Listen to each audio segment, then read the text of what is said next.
Hello student, MS classes में आप सबका स्वागत है।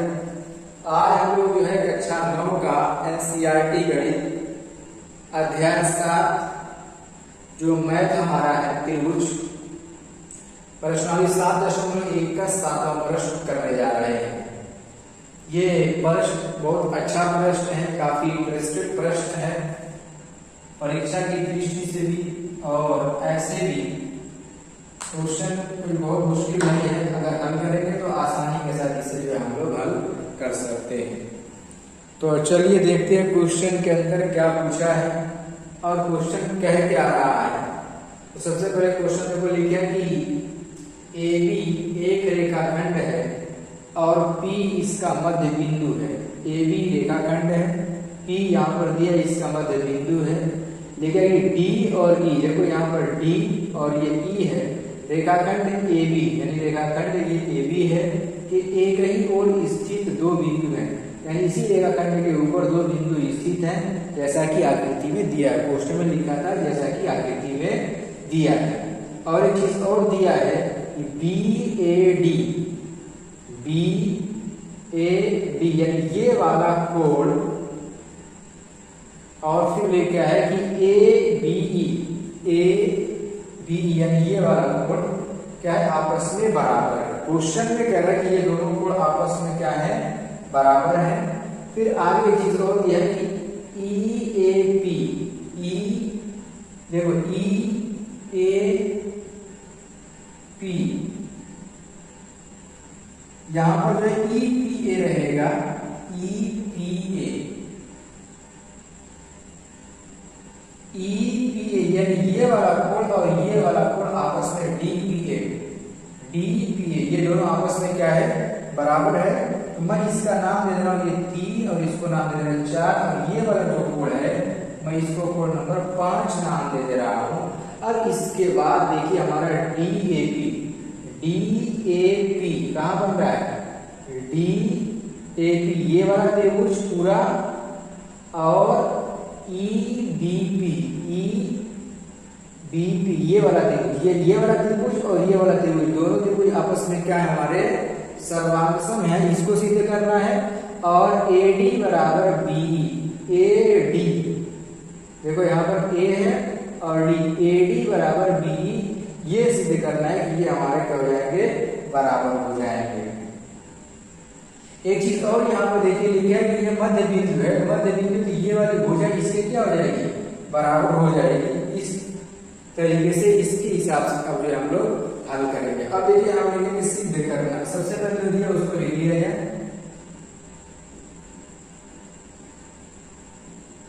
दिया है, क्या दिया है, तो यहां पर देखो क्वेश्चन में जो दिया है उसको लिख लिया जाएगा कि AB बराबर BP,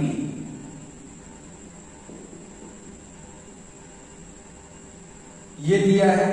और क्या दिया है क्वेश्चन के अंदर,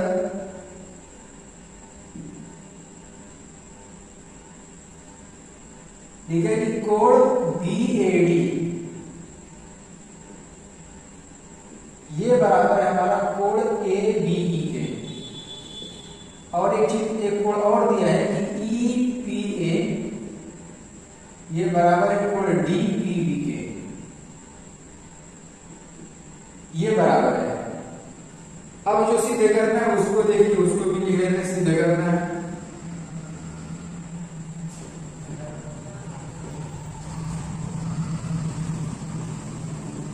क्या सिद्ध करना है, यहां पर 2 पॉइंट दिया है। त्रिभुज DAP सर्वांगसम है त्रिभुज EBP के। और दूसरा पॉइंट ये है कि AD बराबर हो जाएगा BE के, ये सिद्ध करना है हम लोगों को। देखिए इसको कैसे सिद्ध किया जाएगा, कैसे इसको लेंगे, कैसे पुष्टिकरण होगा।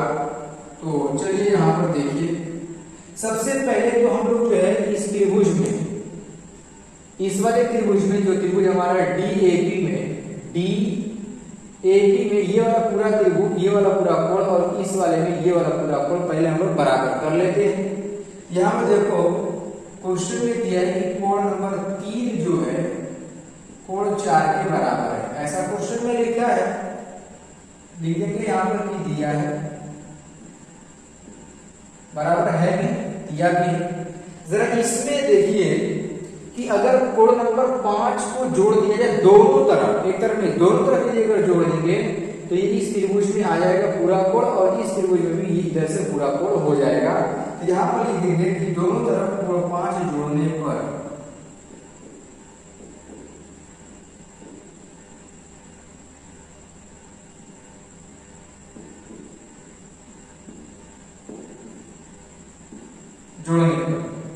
अब देखो यहाँ पर हम लिखेंगे कोण नंबर 3 बराबर रहेगा कोण नंबर, देखो कोण नंबर 3 प्लस कोण 5 बराबर कोण 4 प्लस कोण 5, ये हो गया। अब जरा देखिए ये जो कोण हम लोगों ने बनाया ये कौन सा बन गया, इस त्रिभुज में देखिए कौन सा, DAP में, DAP में देखिए क्या हो जाएगा कोण का नाम, तो APD लिख देंगे या DPA लिख सकते हैं। यहाँ पे देखेंगे कोण APD, ये मिला के क्या लगेगा कोण APD, ये बराबर हो जाएगा किसके, कोण EPB के। यहाँ पे कोण EPB नहीं तो BPA लिख देंगे, BPE, ये इसके बराबर हो गया। इसको बना लेंगे हम लोग समीकरण नंबर 1। अब देखिए जो क्वेश्चन कह रहा है उसको हम लोग लेकर के हल करते हैं। अब देखो हम सबसे पहले ये दोनों त्रिभुज में लिया जाएगा कि त्रिभुज DAP व त्रिभुज EBP में, इन दोनों त्रिभुज में यदि अगर हम लोग लेते हैं तो जरा ये देखिए सबसे पहला पॉइंट हमारा जो कोण 1 है, ये वाला कोण नंबर 1 और ये 2 है, ठीक है ना। जो हमारा कोण 1 है ये बराबर हो जाएगा इसके कोण 2 के। कहां से, क्वेश्चन के अंदर ये भी दिया है, ठीक है ना, दिया है। और इसके अलावा जो AP है BP, ये भी आपस में बराबर है, जब AP बराबर है BP के, कहां से, ये भी हमारा दिया है, ठीक। अब इसके बाद देखिए हमारा ये वाला जो कोण हमारा, ये भी इस वाले त्रिभुज का है, इसी में का, तो कोण APD बराबर हो जाएगा कोण BPD के। और यहां पर दिखा देंगे रीजन समीकरण 1 से, ये हो जाएगा हमारा समीकरण नंबर 1 से। अब देखिए ये दोनों चीजें हमारी बराबर, 3 चीज हम लोग को बराबर मिल गई। और जब 3 चीज बराबर मिल जाए तो हमारा क्या हो जाएगा, तो लिख देंगे यहां पर कि त्रिभुज DAP सर्वांशम हो जाएगा किसके, त्रिभुज EBP के। और यहां पर रीजन दिखा दें किससे, देखो एंगल साइड एंगल से, तो एंगल साइड एंगल से हमारा क्या हो गया, बराबर हो गया। ये पहला पॉइंट। और सर दूसरा पॉइंट देखिएगा, दूसरे पॉइंट को जो प्रूफ करना था वो क्या है कि AD बराबर BD, यहाँ पर ये पहला पॉइंट हुआ, ठीक है ना। दूसरा पॉइंट हमारा क्या हो जाएगा कि AD बराबर हमारा ये किसको हो जाएगा कि BE के, ये भी हो जाएगा किससे, CPCD से। अब देखो यहाँ पर AD DAP, तो DAP ये वाला हमारा एक त्रिभुज था, और यहाँ पर EBP ये वाला त्रिभुज में हमारा जो AD है, AD इसी त्रिभुज में और BE इस त्रिभुज में है। तो ये दोनों त्रिभुज कैसे हो जाएगा, ये जो दोनों भुजाएं हैं ये दोनों भुजाएं आपस में बराबर हो जाएंगी, किससे, तो CPCD से बराबर हो जाएंगी।